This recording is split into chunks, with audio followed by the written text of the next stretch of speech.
Yo tout le monde, c'est Dev, et bienvenue sur Bon à savoir, la chaîne qui vous fait plonger dans le mystère et l'insolite. Aujourd'hui, on s'attaque à un sujet qui me fascine depuis toujours, l'océan.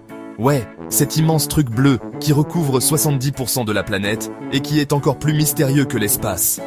On va parler monstres marins, disparitions inexpliquées, bruits chelous venus du fond des abysses. Bref, accrochez-vous, on plonge dans le grand bain des 5 mystères de l'océan qui vont vous glacer le sang. Et si vous êtes chaud comme la lave d'un volcan sous-marin, lâchez un like, abonnez-vous et activez la cloche pour ne rater aucune de mes vidéos. On commence direct avec du lourd, du très lourd même, le bloop.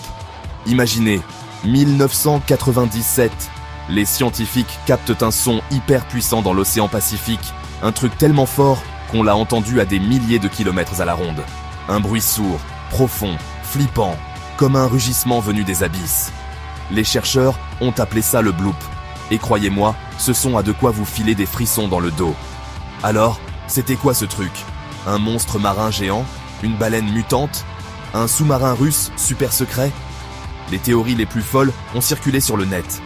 La NOAA, l'agence américaine qui s'occupe des océans, a bien essayé de calmer le jeu en disant que c'était juste un gros iceberg qui se cassait la gueule.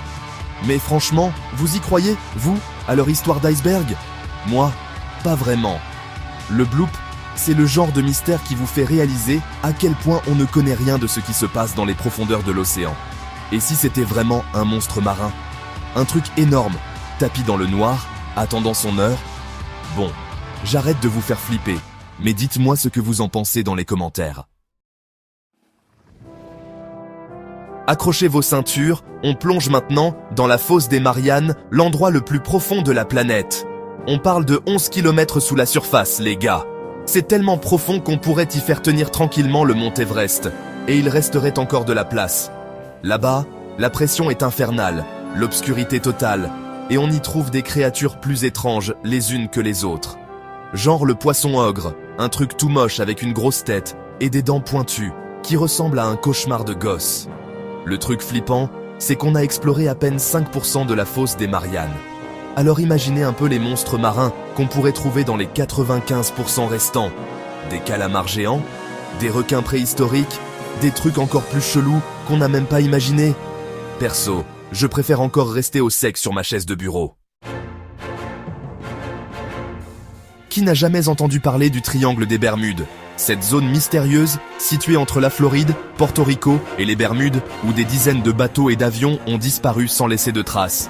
Disparus, volatilisés, comme aspirés par une force inconnue. Alors, c'est quoi le délire? Certains parlent de tempêtes magnétiques qui feraient disjoncter les instruments de navigation. D'autres évoquent des vagues scélérates, des murs d'eau géants capables de couler un navire en quelques secondes. Et puis, il y a les théories plus exotiques, on va dire.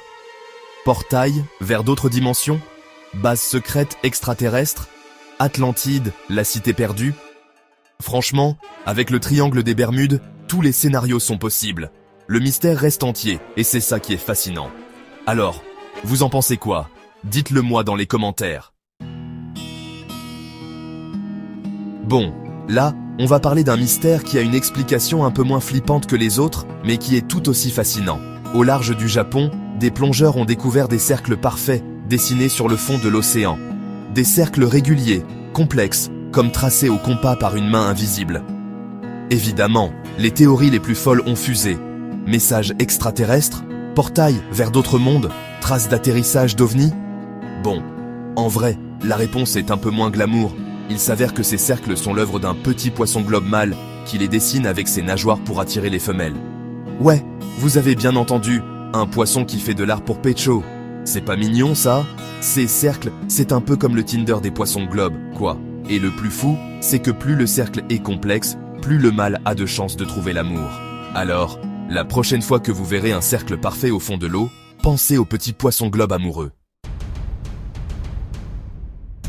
On termine notre voyage dans l'étrange avec la mer du Diable, une zone située au large du Japon, surnommée le triangle des Bermudes du Pacifique.